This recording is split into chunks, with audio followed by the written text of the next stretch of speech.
Right, we're back with what if Deku had a time, not a time quick. Fuck, fuck no, not that. What if Deku had his parents quick? Um, so we're gonna start off with a 2 week time skip to the USJ, following on from not yesterday's, the last episode. I don't remember. I think I've been out a day. Haven't uploaded a day because I was like too tired, couldn't be bothered. But oh well. So anyway, Aizawa tells the class that it's time for the USJ. So they basically get up, go to the bus. Deku sits by Kirishima. They're chatting away whilst they're driving until like Froppy has the same conversation as in canon, who's got the quick. Except this time, she talks about Deku's quick better. I'm not better. Like ranks Deku's quick. A bit. Ranks Deku's quick like top. Like first, because first basically ass. Yeah. Sheba ranks Deku's quick first, but asked Deku about his quick. So she's curious about how he could control Deku's explosion, and Bakugo's explosion, and Deku explains that he can control flames that are produced, but it does take a lot of strain on my mind. Like, let's say I'm talking of Deku on his mind. So, is that a car? That's incredibly close to my house. Oh well.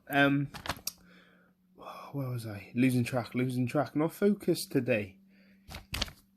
Get into the game. Anyway. Let me see. Deku was explaining this quick. Right. So, basically, his quick puts a lot of strain on his mind, so he only controls his own fire. And basically, Bakugo's explosion took a lot out of him. So, this conversation carries on, but the conversation does pique Todoroki's interest, as he wants as much information on Deku as he can, so he can beat him when they eventually fight. He doesn't know when, but he's still got like the rage against Endeavor, so he's angry. Basically, they arrive, they go off the bus, they see 13, and Deku and Uraka are excited about that. 13 speaks about she is a she. 13 is a she, right? Yeah, I'm going with she. Yeah. Basically, she speaks about how Quirks are dangerous but as she finishes this, not explains it. As she finishes this, portals appear, like the Kirigiri's portals. The portals appear as a man with hands all over him walks out, and a huge black monster following behind him like a shadow. That's what they see. Aizawa immediately gets into action and hops down as he starts taking out villains, instructing 13 to protect the kids. Basically, Deku can see this is an attack, so he's much smarter than he is in canon. So instead of being like, oh my god, Aizawa can't fight, even though Aizawa's a pro hero, he instead he immediately tells Ida to alert the other teachers, just as Kirigiri appears and tries to separate the students. But just before the portals appear beneath Deku, he produces flames and boosts Ida to about 5 times his normal speed, because his flames he can manipulate how much pressure the flames can produce, like heat pressure, you know what I mean? So yeah, he makes Ida speed up 5 times he normally would for about 30 seconds. Not, I guess it could last 30 seconds whilst he's focused. Yeah, whilst he's focused on pushing him, so he gets there much quicker. So until basically he either gets a boost until Deku hits the water. So 5 seconds boost, so he's gone.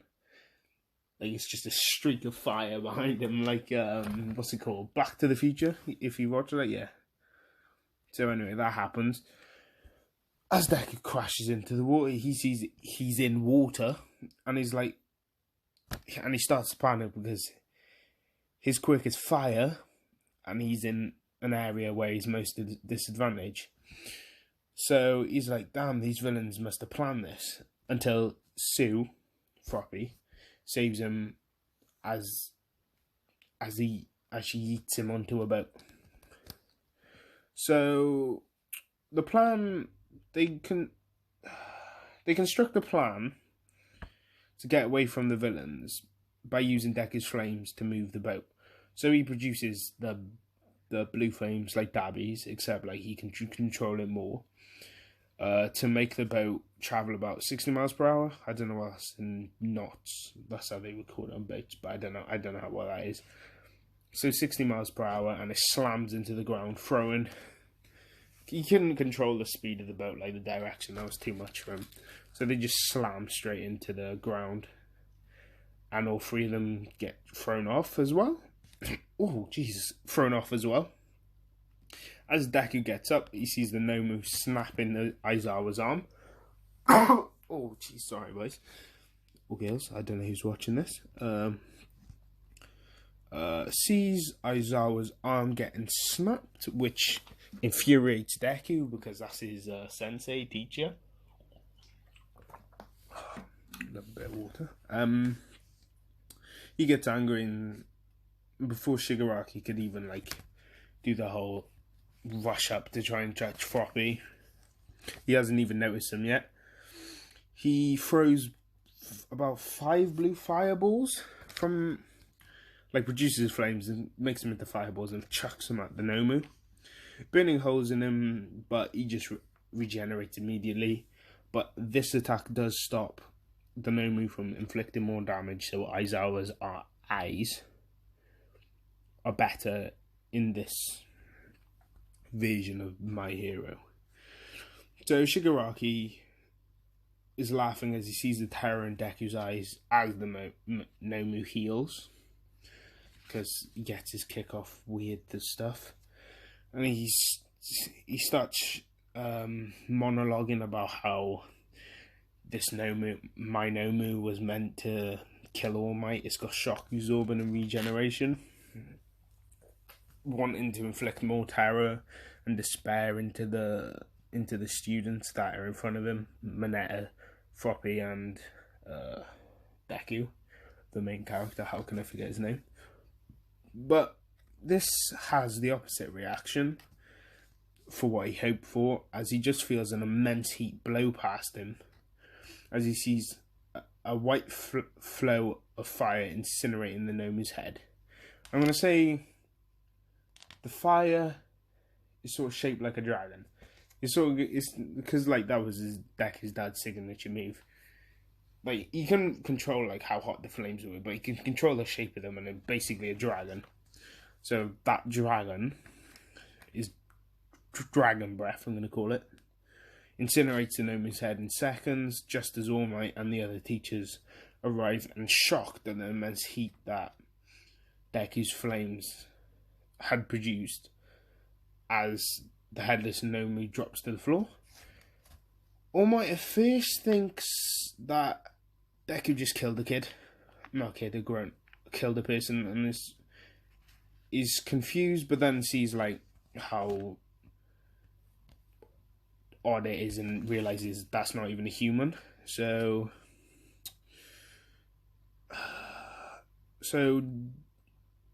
they smash in. Shigaraki notices All Might smashing through the door, and he starts having his childish rant about saying, "You cheated, it's not fair," as he tries to rush Deku, who's just collapsed on the floor from heat exhaustion and a strain to his mind, and he's got some injuries around his face. But, you know, Snipe does the same he can and stops him by shooting him in the arms and legs before Kirigiri teleports him away.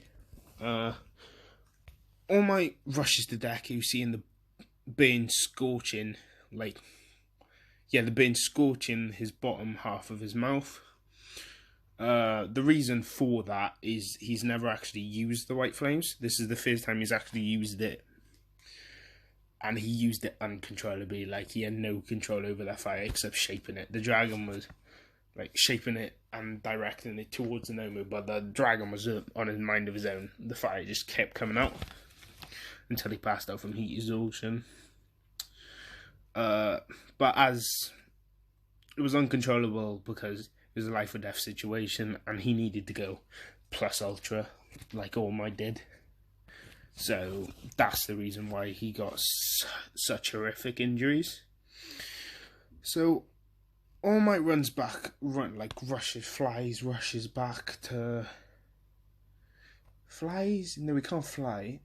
Well, basically, All Might rushes back as fast as he can to Recovery Girl, because, like, those injuries are serious and life-threatening, probably. So he rushes back to Recovery Girl, who was able to remove most of the burning and, like, all the significant, like, injuries that he got. Like, he got some broken bones from, like, getting flung off the yacht, and, like, the burns that aren't directly on his face, because, like, on his face it sort of looks like Two-Face, but, like, across his whole jaw. She can heal, like, where, like, the cuts are, but she can't heal the skin. That's not going to grow back. So yeah, that's what happens to him. So he gets put in a hospital, and over the next couple of weeks, no, the next week, I'm going to say a week, Kirishima, Mina, Uraka, and Momo visit frequently, and are shocked for the first time seeing Deku's bottom half of his mouth before it was bandaged up. They saw it first, and then doctors bandaged it up to make it heal. So a week's passed, and Deku opens his eyes slowly as they adjust to the light. He's looking around, seeing no one's in the hospital room. He's confused, but he does look around and sees his clothes on the chair next to him, an array of cards on the desk in front of him, and he's like, I swear it was just in the USJ. So he's proper, like, out of it. He's like, where am I? So he gets up from the bed, and he sees a mirror, and he sees the bottom half of his face covered in bandages, and this just makes him even more confused, and he's like, what is going on? As the doctor walks in, and is actually surprised to see Deku up, because he wasn't expecting him to wake up for another couple of weeks because of the strain on his body. It basically put Deku in a coma. So the doctor just surprised, but he's got professionality, so he's like, Mr. Midoriya, you're finally awake. Deku's still being a little confused, tries to speak and tries to ask how long has he been out for, but the words just wouldn't come out, as Deku at this point is panicking because, like, he can't speak. So the doctor sees the panic in Deku's eye and tries to calm it down as he calls Inko, Aizawa, and All Might, because they said when he wakes up, call those three people particularly. So he does that, and when they arrive, he'll explain everything. So 30 minutes later, Inko rushes in, hugging and crying as she sees her baby is, like, in the hospital and awake finally. So because she was just really worried, as a mother should be.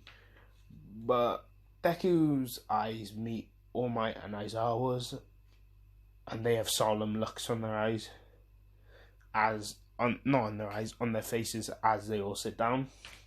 The Deku explain, the doctor explains that the white fire and the carbon nitride, basically, as explained in the last part, the fuel that makes hot fire burn hotter. So white flames, that fuel 10 times worse. So basically, he says that combination completely destroyed his vocal cords, like incinerated, gone. and bent away the flesh on the bottom of his face. This left Deku speechless. Well, that's a bad pun. It's continuing can't speak. Basically, left him with a blank expression. He has no idea how to react to this. As the doctor continues, he says, "We can heal you. We can heal your face because we got a doctor coming in from another city. No, not another city, another country. Who is a pro at just regrowing skin and like the flesh around the face. Like, you know, Quirks are odd. They probably have one of them." So he says that, but he does say your vocal cords are gone. There's nothing we can do about it. I'm very sorry. As he gets up, and Inko follows him because they need to talk about rehabilitation and all of that. You know, all the doctor stuff. So Deku is a bit broken, and he turns to All Might and Aizawa. So All Might tells Deku he's sorry about his voice, but explains that he can still be a hero. You don't really need to speak to be a hero. As Deku just replies with a forced smile, as All Might wishes him well and have a safe recovery, and then leaves, walking out, as you do. So for a minute, it's just Aizawa and Deku in a room. It's awkward for a bit. Like, it's just silence. Deku can't start a conversation, so he's like waiting on Aizawa. And as the minute finishes, Aizawa gets up and he bows, saying thank you to Deku, and saying if it wasn't for you, that Nomu would have killed me or caused serious damage to me. And like almost said, you still can be a hero. And you can still be a hero. This statement does bring the fire back into Deku as like the pro hero. Is that he's calling him a hero for saving him. So he's pretty happy about that. Devastated by his loss of voice, but he's pretty happy about that. So before leaving the room, Aizawa says the sports festival is happening in 2 weeks, so get ready. So get healed up as fast as you can and show the world you're still a hero. He leaves, but not so. Aizawa leaves the room, but not before feeling the temperature of the room rise as he smiles walking down the hall. As Deku has just got the fire right back. He had like the brief second of where his will to be a hero wavers, but now bam, back, stronger than ever. So I'm gonna leave that there. I'm actually really tired, but I hope you guys enjoyed this video. You know, I just do it for fun. I might record the next episode now after this finished. But anyway, thank you guys for watching. I hope you enjoyed. Have a nice day.